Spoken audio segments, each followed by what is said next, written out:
अस्सलाम वालेकुम वरहमतुल्लाहि वबरकातुहू। उम्मीद है नाज़रीन इकराम आप खैरियत से होंगे। नाज़रीन इकराम, वक्फ तरमीमी एक्ट के ख़िलाफ़ मुस्लिम पर्सनल लॉ बोर्ड ने एहतजाज का ऐलान कर दिया है। नाज़रीन इकराम, आपको बताएं कि सिंदूर ऑपरेशन और मुल्क में पैदा होने वाली हंगामी सूरत हाल के पेश नज़र तहफ़्फ़ुज़ औक़ाफ़ मुहिम के जो अवामी इज्तिमाआत 16 मई तक रोक दिए गए थे, अब वो दोबारा बहाल हो गए हैं।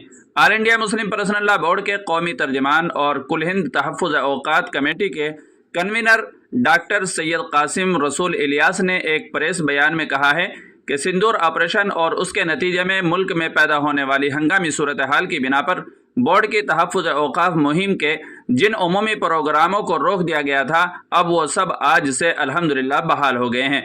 अलबत्ता इस दौरान भी इंडोर प्रोग्राम जैसे सिविल सोसाइटी के साथ round table meetings, interfaith meetings, press conference और कलेक्टर या डीएम के जरिए सदर जमहूरिया को दिए जाने वाले मेमोरेंडम का सिलसिला हस्ब मामूल जारी रहा। रियासत बिहार के मुतअद्दिद शहरों में मुस्लिम पर्सनल लॉ बोर्ड की हिदायत पर इमारत शरिया बिहार, उड़ीसा नीज़ दीगर मिली तंजीमों ने मुत्तहिदा तौर पर मुतअद्दिद बड़े प्रोग्राम मुनाकिद किए हैं।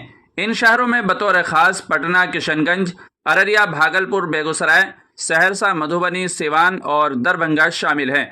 ये रियासत इसलिए भी अहम है कि यहाँ 3-4 माह बाद रियासती इंतखाबात होने वाले हैं।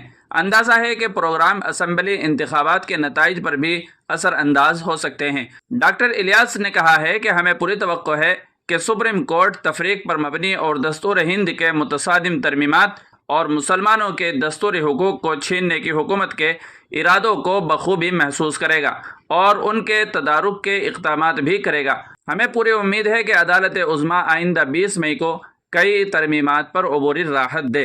नाज़रीन इकराम, इस पूरी रिपोर्ट के बारे में आपकी क्या राय है, कमेंट करके ज़रूर बताइएगा और चैनल पर पहली बार आए हों तो सब्सक्राइब भी कर लीजिएगा।